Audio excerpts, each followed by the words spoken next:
Monsieur le ministre, bonjour. Bonjour. Suite à votre intervention ce matin, vous avez parlé de reformer l'économie gabonaise et de oser, monsieur le ministre. Pouvez-vous nous en dire un peu plus, s'il vous plaît, en 2 mots? Le Fonds d'économie gabonaise, vous avez suivi hier le chef de l'État. Sa volonté, c'est de faire une économie performante, de permettre que le Gabon puisse répondre à ses défis. Le principal défi, c'est de devenir une économie émergente à l'horizon 2025. Mais pour le faire, on ne s'assoit pas par décret, en date de ce jour, le Gabon est devenu émergent. Il faudrait donc des actions à la fois pour renforcer le cadre macroéconomique et permettre la mise en œuvre réussie des politiques sectorielles. Nous avons ciblé des secteurs prioritaires qui peuvent permettre de renforcer la valeur ajoutée au niveau de l'économie. Ces secteurs, le secteur minier, le secteur de l'agro-industrie, le secteur de l'agriculture, le secteur de l'industrie du bois, le secteur tertiaire.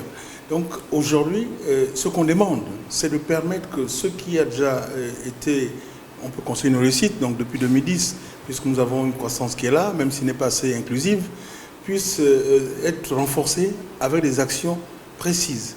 Nous avons aujourd'hui un canevas au niveau des actions, à la fois dans le domaine infrastructurel, dans le domaine de l'environnement des affaires, dans le domaine de la gouvernance. C'est tout cela dans le domaine du capital humain. C'est tout cela qui devait permettre au Gabon de pouvoir effectuer un saut qualitatif afin d'être présent au rendez-vous. Parce que toutes les économies aujourd'hui veulent devenir émergentes. En 2009, quand le chef de l'État a dit que le Gabon voulait devenir émergent, les gens ont dit, oh là là, c'est quoi, c'est ça, c'est un slogan ou bien... Mais aujourd'hui, après le chef de l'État, la plupart des économies africaines ont cette ambition. Et c'est bien, parce qu'avant, le débat que nous avions, c'était de voir comment essayer de sortir de cette situation vicieuse de la dette, trouver des facilités pour rendre la dette plus soutenable, négocier des allègements auprès des créanciers du Club de Paris. Mais c'est plus ça. Les économies africaines, comme le Gabon aujourd'hui, veulent répondre à une ambition, sachant que l'Afrique est un continent d'opportunités. Elles sont là les opportunités, il faudrait les saisir, il faudrait les transformer, mais pour le faire, il faut un travail cerné. Il faudrait avoir le courage de mettre en place la stratégie. Et le maître mot, c'est réforme, réforme, réforme. Monsieur le ministre, dernière question. Certains jeunes, n'est-ce pas, déplorent le fait de ne pas percevoir tout de suite les retombées des signatures qui ont eu lieu ici au New York Forum Africa lors de la précédente édition.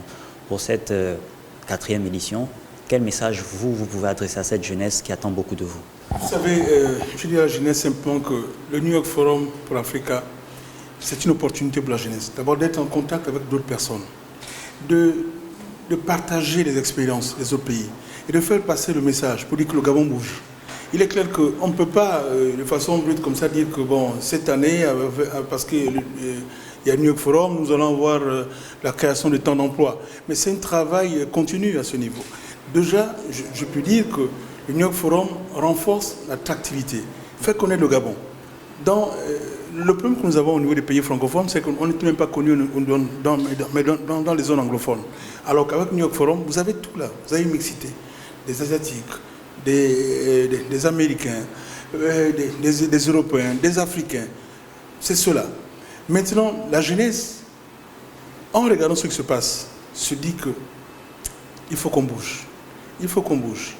Et pour créer des emplois au niveau de la jeunesse, il faudrait que l'économie soit en mutation. Il faudrait profiter des opportunités. Quand le chef de l'État disait hier qu'il a lancé le programme Grain aussi, pour permettre que nous ayons des jeunes aussi entrepreneurs au niveau agricole. C'est tout cela. Ça veut dire à la jeunesse que nous sommes dans une recherche d'amélioration de nos situations respectives. Il faudrait prendre conscience de cela et se dire qu'il n'y a pas de miracle. Les jeunes ne vont pas se lever un bon matin pour dire que tout est résolu, ainsi de suite. Ils doivent se battre, ils doivent créer, ils doivent profiter de différentes opportunités. Aujourd'hui, on sait qu'il y a des opportunités d'emploi, mais par moment, les formations que nous avons ne sont pas adaptées. Voilà pourquoi il y a un accent qui est mis au niveau de la formation des métiers. Il faut que les jeunes s'intéressent à cela. Il faudrait cela, il faudrait un intérêt, il faudrait une détermination.